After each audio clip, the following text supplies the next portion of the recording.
Hello everyone, welcome to our channel education hotspot. So MSO2 के regarding यहाँ पे हम बात कर रहे हैं। मेथड ऑफ रिसर्च के बारे में ऑलरेडी हम लोगों ने बात की। आप लोग फटाफट से इसको फ्लो चार्ट बना के मतलब या इसी फॉर्म में आप लोग लिख भी लीजिए। मेथड्स ऑफ रिसर्च के रिगार्डिंग डिटेल में हम लोगों ने ऑलरेडी बात की हुई है कि कौन से रिसर्च क्या क्या होते हैं। We will do it once more, हम इसको एक बार और कर लेंगे। बट मेथड्स ऑफ रिसर्च में अगर आप क्लासिफिकेशन देखोगे तो ऑब्जेक्टिव के आधार पे कि उसका ऑब्जेक्टिव क्या है, ऑब्जेक्टिव के आधार पे रिसर्च जो है वो 4 टाइप की हो सकती है। Please do search it in Hindi, एक बार हिंदी में सर्च कर लीजिए। डिटेल वीडियो में मैंने हिंदी इंग्लिश दोनों में बताने की कोशिश की है, लेकिन एक्चुअली में हिंदी में इनका क्या है आप मीनिंग आप सीधा ट्रांसलेट गूगल ट्रांसलेट पे डाल के सर्च कर सकते हैं, या फिर डायरेक्टली आपके पास जो बुक अवेलेबल है, जो मैंने नोट्स प्रोवाइड कराए हैं आपको पेड क्लासेस वाले, आप वहां से इन चीज़ों को देख सकते हैं। तो ऑब्जेक्टिव के आधार पर डिस्क्रिप्टिव, कोरिलेशनल, एक्सप्लोरेटरी और एक्सपेरिमेंटल हो सकते हैं। राइट, डिस्क्रिप्टिव मतलब डिटेल में बताना, कोरिलेशन मतलब कैसे आपस में फैक्टर रिलेटेड है, वहां पे मैंने बताए हुए हैं। Exploratory and experimental. आउटकम मतलब फंडामेंटल। आउटकम में 2 टाइप के हैं, फंडामेंटल एंड अप्लाइड।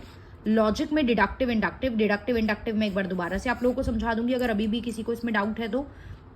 प्रोसेस में हमारे पास है क्वांटिटेटिव, क्वालिटेटिव रिसर्च होती है, मतलब न्यूमेरिक फॉर्म में, और ये होता है आपका किस फॉर्म में, यहाँ पे न्यूमेरिक फॉर्म आती है और यहाँ पे आपके आते हैं quality, features, characteristics other than the numeric terms.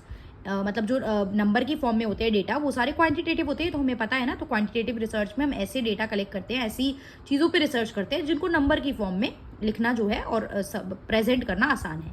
Inquiry mode में हमारे पास होती है structured and unstructured research. Structure जो प्रॉपरली अरेंज है, अनस्ट्रक्चर्ड जो प्रॉपरली अरेंज नहीं है, जिसमें वे प्रॉपरली डिफाइंड नहीं है। आइडिया और कंसेप्ट के बेस पे होती है कंसेप्चुअल और एम्पेरिकल।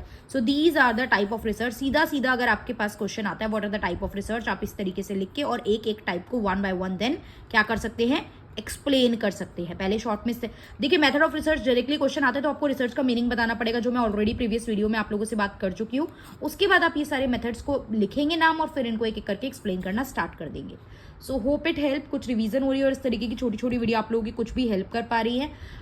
डिटेल वीडियो आप लोगों ने देख ली होगी, दैट्स वाई मैं यहाँ पे शॉर्ट में रिवीजन कराने की कोशिश कर रही हूँ। बट अगर किसी को कोई भी डाउट है, कुछ भी कंसेप्ट में डाउट है, समझने में डाउट है, तो आप मुझे मेंशन करेंगे। आई विल ट्राई कि मैं उसको डिटेल में दोबारा से आप लोगों को एक्सप्लेन कर दूँ before your exam.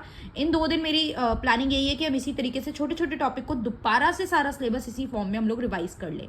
Okay, so that's all.